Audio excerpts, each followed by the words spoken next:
When I was in second grade, I was tasked with creating my own kite.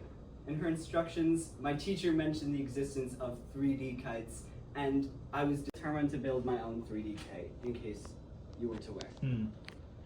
For 3 days, I struggled with finding a way to make it perfect, and my creation didn't really go so well. As a matter of fact, my kite was the only one that never took off. It turns out felt was just too heavy. But that was really frustrating because I had such an amazing idea in my mind and I couldn't make it a reality. Growing up, this feeling of disappointment followed me everywhere. Even after my greatest accomplishments, a voice in my head would remind me of everything I had done wrong, everything that I could have done better. What others called successes were just cleverly disguised failures. But if I could convince my teachers, my friends, and my family that I was proud, maybe I could start to believe it too. So I lied. I said that Asa was energetic, he was happy, and people seemed to love that version of me, even as inside I buried my true feelings. By the time I reached middle school, I had learned not to attempt anything I wasn't sure I could accomplish. As long as I decorated my kite well, no one would notice that it was too heavy to fly. I did the bare minimum to complete my assignments and spent my time outside of school trying to distract myself from all the things I wasn't doing. Each day felt emptier than the last. My creativity was totally stifled, and no one seemed to notice how awful I felt because of it. The thing was, I wasn't the only one in my family living off of distractions. After the pandemic hit, there were a lot more TV dinners, a lot more hours spent on screens, and a lot more voices of strangers being heard from the other room. It was almost comforting. Every day was about the same, with no risk of falling short or disappointing anyone. But with all the noise, they couldn't see the real impact my emotions were having on me. As long as my grades were doing well and I kept up with my extracurriculars, I could ignore how much I wished I was doing more. My whole life felt more lonely and monotonous than ever before, and even those who knew me best couldn't tell. When I started my English class this year, I thought it would be like all the others. I'd pass it with no minimum effort and move on. But this teacher was different.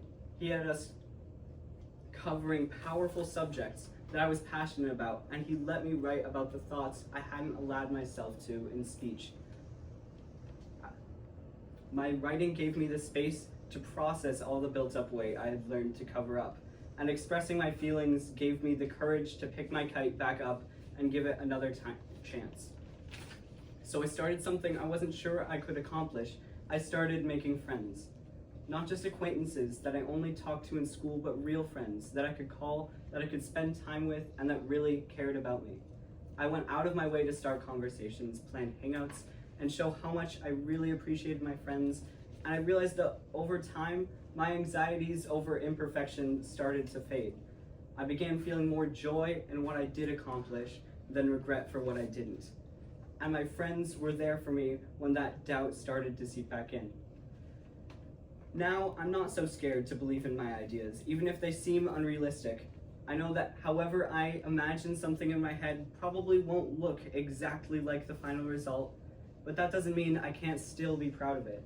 There are still moments where I feel like I haven't tried hard enough or could have done better, but I let these moments teach me rather than hold me down. I'm excited to try new things, hard things, because I know that no matter how well I do in them, I'll learn so much. That's why I'm here at FFI today. I decided to try this new thing, meet these new people, and I'm so glad that I did. As time goes on, I'm starting to prove to myself that I'm not as incompetent as I thought, that I really can achieve challenging things. The biggest challenge holding me back was my self-isolation. And ironically, in this, I am not alone. So many people are afraid to reach out of their comfort zone because they don't want to face rejection. And with the internet, it's easier than ever to hide from yourself and avoid others. No one else could have guessed how deep my anxieties ran because I tried so hard to act positively. This could happen to anyone.